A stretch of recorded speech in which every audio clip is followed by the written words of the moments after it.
Hi friends, शाही पाठशाला YouTube channel पर आप सभी का बहुत बहुत स्वागत है।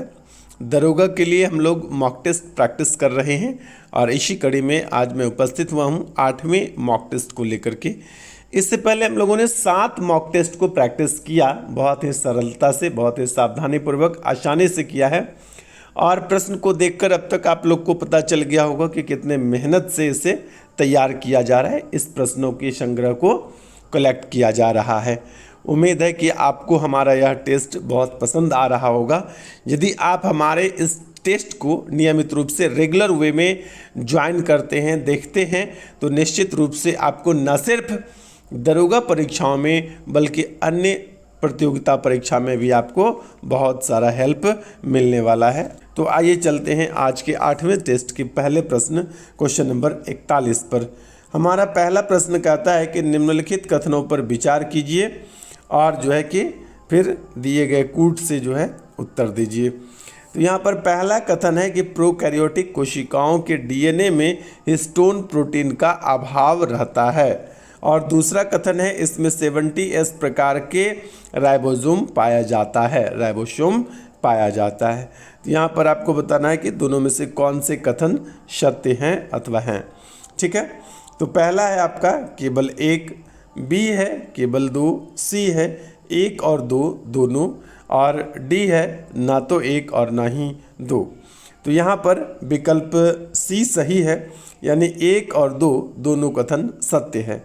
कहने का मतलब प्रोकैरियोटिक कोशिकाओं के डीएनए में हिस्टोन प्रोटीन का अभाव रहता है और इसमें 70S प्रकार का राइबोसोम पाया जाता है, जबकि यूकैरियोटिक कोशिका में 70S और 80S 2 प्रकार के राइबोसोम पाया जाता है। आइए इसके बाद चलते हैं दूसरे यानी 41 के बाद 42वें नंबर प्रश्न पर। राष्ट्रीय आय में निम्नलिखित में से किसे शामिल नहीं किया जाता है? विकल्प ए सार्वजनिक क्षेत्र के उपक्रमों के विनिवेश से प्राप्त राशि, बी है ब्रोकर्स कमीशन, सी है संसद सदस्यों को दिया जाने वाला भत्ता राशि, डी है कंपनियों द्वारा दिया जाने वाला लाभांश। तो यहाँ सही विकल्प हो जाएगा आपका विकल्प ए सार्वजनिक क्षेत्र के उपक्रमों को विनिवेश से प्राप्त राशि।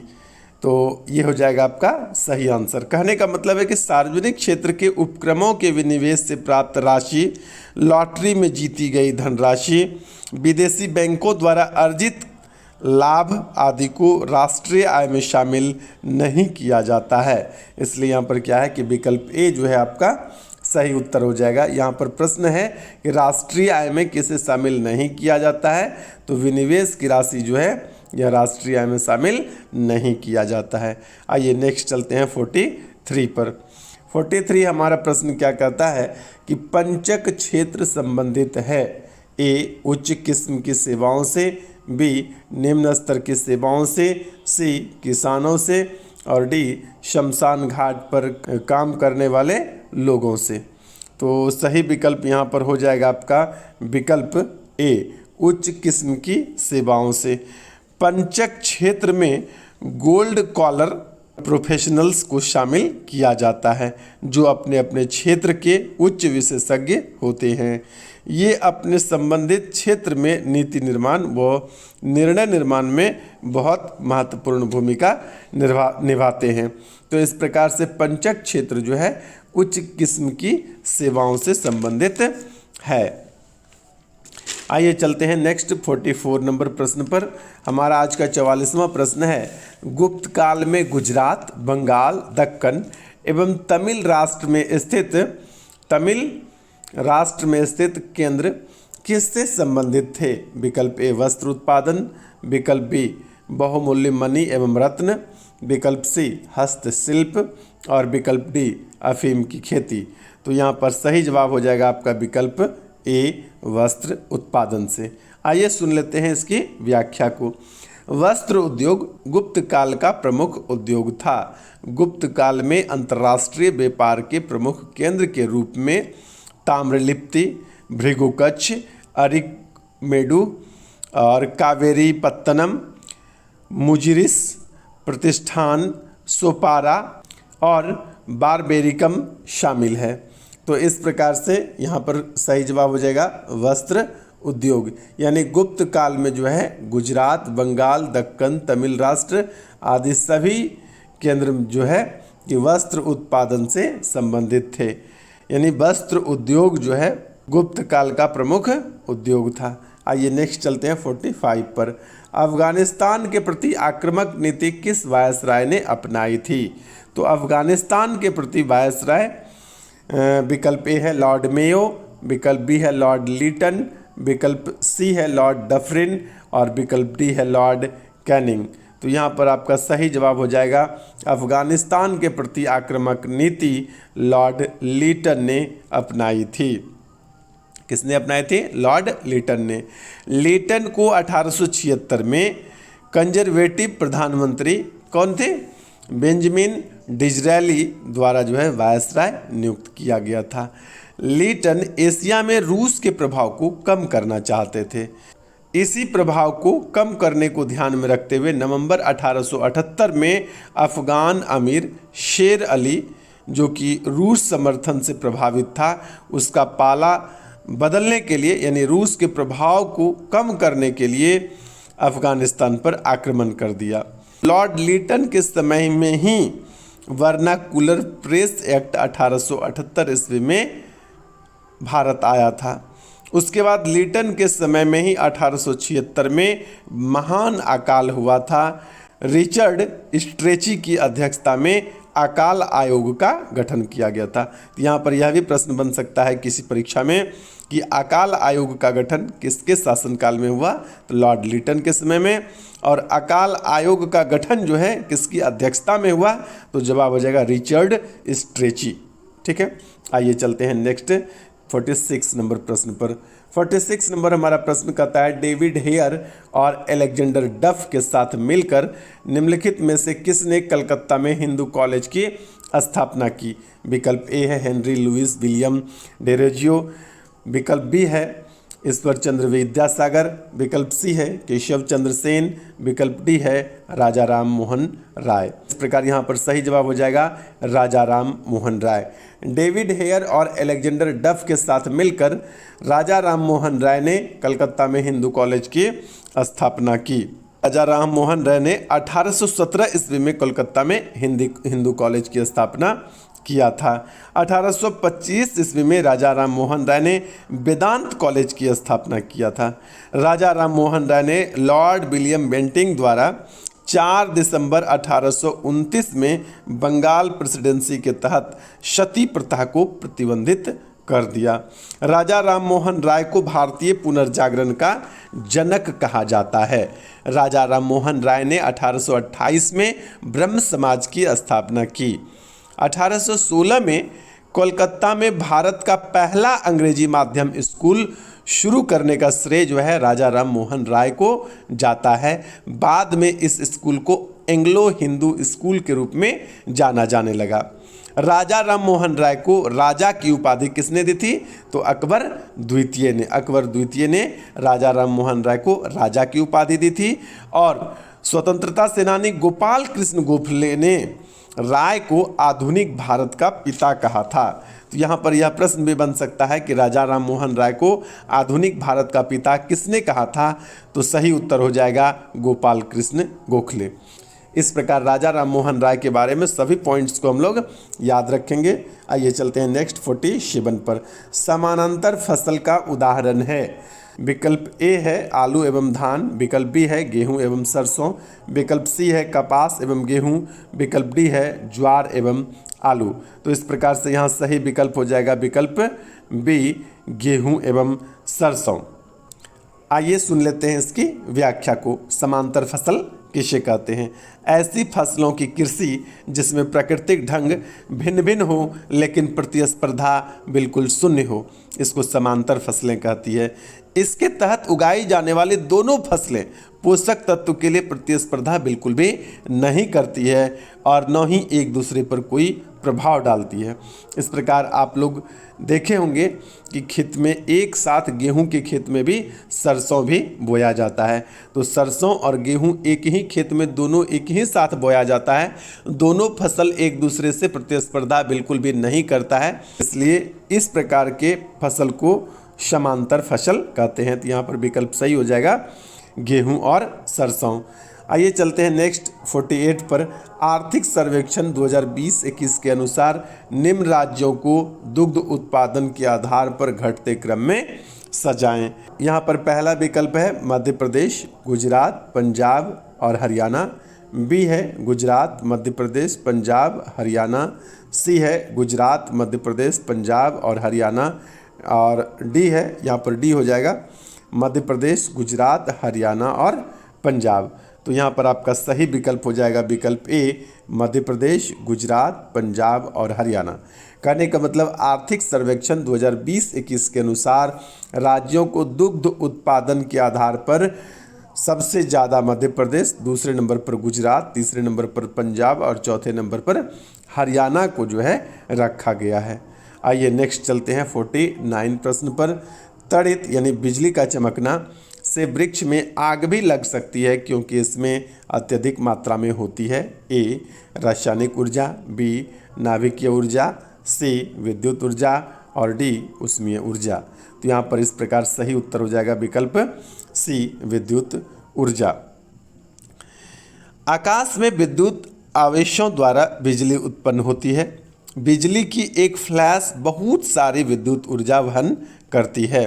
जब बिजली किसी पेड़ से टकराती है तो वह पेड़ को जला सकती है और भारी विद्युत ऊर्जा से उसे नुकसान भी पहुंचा सकता है। तो तड़ित यानी जब बिजली चमकता है तो क्या होता है, उसमें बड़ी मात्रा में विद्युत ऊर्जा उत्पन्न होती है। आइए नेक्स्ट चलते हैं 50 नंबर प्रश्न पर। निम्नलिखित में से कौन सा युग्म सही सुमेलित नहीं है? तो यहाँ पर पहला विकल्प है फॉन अल्प्स, बी बोरा पोलैंड, सी मिस्ट्रिल राइन घाटी और डी है खमशिन मिस्र। तो इस प्रकार यहाँ पर सही जवाब हो जाएगा विकल्प बी बोरा पोलैंड। तो आइए जान लेते हैं इसके व्याख्या को। बोरा एक बहुत तेज ठंडी हवा है जो इटली, स्लोवानिया और क्रोएशिया के एड्रियाटिक क्षेत्र पर उत्तर पूर्व से बहती है।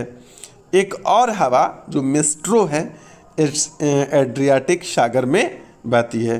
तो बोरा जो है कहाँ पर बहती है? एड्रियाटिक सागर में। याद रखिएगा बोरा एड्रियाटिक सागर में बहती है। ये सुमेलित नहीं था इसलिए उत्तर हो गया बी। आइए चलते हैं नेक्स्ट 51 पर। 51 हमारा प्रश्न कहता है किस प्रकार के प्रदूषण से बचाव के लिए ग्रीन मफलर का उपयोग किया जाता है? विकल्प ए वायु, विकल्प बी जल, विकल्प सी मृदा और विकल्प डी ध्वनि यानी शोर। तो यहाँ पर आपका सही जवाब हो जाएगा विकल्प डी यानी ध्वनि। ग्रीन मफलर पेड़ों और झाड़ियों की एक पंक्ति है जिसे शोर अवशोषक के रूप में काम करने के लिए उगाया जाता है। यह प्रदूषक गैसों को भी अवशोषित करता है और अवशोषित करके वायु प्रदूषक के रूप में काम करता है। तो इस प्रकार से ग्रीन मफलर का जो उपयोग है ध्वनि यानी शोर को जो है कम करने के लिए किया जाता है। आइए नेक्स्ट चलते हैं 52 पर। थैलेसीमिया के रोगी में शरीर निम्न के संश्लेषण की क्षमता नहीं रखता है। तो किसके संश्लेषण की क्षमता नहीं रखता है? विटामिन डी की, बी हार्मोन, सी हीमोग्लोबिन और डी प्रोटीन। तो इस प्रकार से यहाँ सही जवाब हो जाएगा हीमोग्लोबिन की। यानी थैलेसीमिया के रोगी में शरीर हीमोग्लोबिन के संश्लेषण की क्षमता नहीं रखता है। तो थैलेसीमिया जिस व्यक्ति को भी रोग हो जाएगा उनके शरीर में हीमोग्लोबिन बनना बंद हो जाएगा, हीमोग्लोबिन का संश्लेषण होना बंद हो जाएगा। आइए चलते हैं नेक्स्ट 53 पर। 53 कहता है विश्व खाद्य दिवस कब मनाया जाता है? विकल्प ए 16 अक्टूबर, विकल्प बी 14 नवंबर, विकल्प सी 24 सितंबर और विकल्प डी 7 अप्रैल। तो यहाँ पर सही जवाब हो जाएगा विकल्प ए 16 अक्टूबर। यानी विश्व खाद्य दिवस 16 अक्टूबर को मनाया जाता है। आइए नेक्स्ट चलते हैं 54 पर। संविधान के किस भाग में पंचायती राज व्यवस्था संबंधित प्रावधान दिए गए हैं? तो संविधान के किस भाग में पंचायती राज व्यवस्था से संबंधित प्रावधान दिए गए हैं? तो यहाँ पर प्रावधान दिया गया है विकल्प ए भाग 9, विकल्प बी भाग 6, विकल्प सी भाग 3, विकल्प डी भाग 4 को। तो संविधान के किस भाग में पंचायती राज व्यवस्था के लिए जो है प्रावधान दिए गए हैं? तो यहाँ सही उत्तर हो जाएगा विकल्प ए यानी भाग 9 में। भाग 3 में जैसा आप लोग पहले से जानते होंगे मौलिक अधिकार की चर्चा की गई है, जबकि भाग 4 को में मौलिक कर्तव्य की चर्चा की गई है। अब आइए चलते हैं नेक्स्ट 55 नंबर पर। भारतीय संविधान के अंतर्गत धन का केंद्रीकरण किसका उल्लंघन करता है? ए स्वतंत्रता का अधिकार, बी कल्याण की अवधारणा, सी राज्य की नीति के निदेशक तत्व और डी समता का अधिकार। तो यहाँ पर सही विकल्प हो जाएगा विकल्प सी, राज्य की नीति के निदेशक तत्व जो है भारतीय संविधान के अंतर्गत धन का केंद्रीकरण का उल्लंघन करता है। उसके बाद आइए चलते हैं नेक्स्ट 56 पर। लोकसभा में सामान्यतः कितने सत्र होते हैं? तो लोकसभा में कितने सत्र होते हैं? विकल्प ए 3, बी 4, सी 6 और डी 12। तो लोकसभा में कितने सत्र होते हैं? तो लोकसभा में 3 सत्र होते हैं। पहला बजट सत्र होता है जो फरवरी से मई तक के बीच में होता है। दूसरा मानसून सत्र होता है जो जुलाई से अगस्त महीने के बीच में होता है। और तीसरा शीतकालीन सत्र होता है जो नवंबर दिसंबर के मध्य में होता है। तो इस प्रकार 3 ही सत्र होता है, बजट सत्र, मानसून सत्र और शीतकालीन सत्र। आइए नेक्स्ट चलते हैं 57 पर। 57 हमारा कहता है कि निम्न में से कौन एक 1924 के कानपुर षड्यंत्र मामले में शामिल नहीं था? विकल्प ए नलिनी गुप्ता, विकल्प बी शौकत आसमानी, विकल्प सी मुजफ्फर अहमद और विकल्प डी M.A. अंसारी। तो यहाँ पर सही जवाब हो जाएगा आपका विकल्प डी M.A. अंसारी। 1924 के कानपुर षड्यंत्र मामले में M.A. अंसारी जो है शामिल नहीं था, बल्कि नलिनी गुप्ता शामिल थे, शौकत आसमानी शामिल थे और मुजफ्फर अहमद शामिल थे। आइए नेक्स्ट चलते हैं 58 पर। प्रथम विश्व युद्ध के दौरान कहाँ पर भारत की एक अंतिम सरकार बनी थी जिसके प्रेसिडेंट राजा महेंद्र प्रताप थे? पहला अफगानिस्तान, दूसरा जर्मनी में, तीसरा सिंगापुर में, चौथा तुर्की में। तो इस प्रकार से यहाँ पर आपका सही जवाब हो जाएगा विकल्प ए यानी अफगानिस्तान में। प्रथम विश्व युद्ध के दौरान अफगानिस्तान पर भारत की एक अंतिम सरकार बनी थी जिससे प्रेसिडेंट राजा महेंद्र प्रताप थे। इसके प्रेसिडेंट कौन थे? राजा महेंद्र प्रताप। आइए नेक्स्ट चलते हैं क्वेश्चन नंबर 59 पर। 59 हमारा कहता है महात्मा गांधी के राजनीतिक जीवन की निम्नलिखित घटनाओं का कालक्रम क्या है? ए चंपारण, 2 अहमदाबाद मिल हड़ताल, सी खेड़ा आंदोलन और डी असहयोग आंदोलन। तो इस प्रकार से यहाँ पर 4 विकल्प आपके दिए हुए हैं जिसमें आपको क्रम बताना है, कालक्रम बताना है घटनाओं से रिलेटेड। तो जैसा आप जानते हैं कि चंपारण सत्याग्रह सबसे पहले हुआ था, दूसरा हुआ था अहमदाबाद मिल हड़ताल, तीसरा हुआ था खेड़ा आंदोलन और चौथा हुआ था असहयोग आंदोलन। तो यहाँ पर आपका विकल्प बी जो है बिल्कुल सही हो जाता है। क्रम जो दिया हुआ है वह सही ही क्रम दिया हुआ है। चलिए चलते हैं आज के 20वें प्रश्न यानी अंतिम प्रश्न की ओर, और यहाँ पर है प्रश्न संख्या 60। तो कौन सी पंचवर्षीय योजना केवल 4 वर्ष की थी?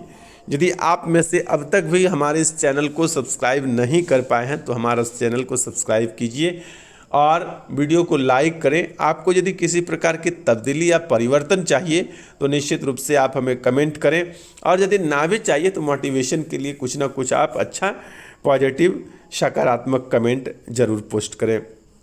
आइए 4 विकल्प है यहाँ पर आपके पास, तीसरी, चौथी, 5वीं और 7वीं।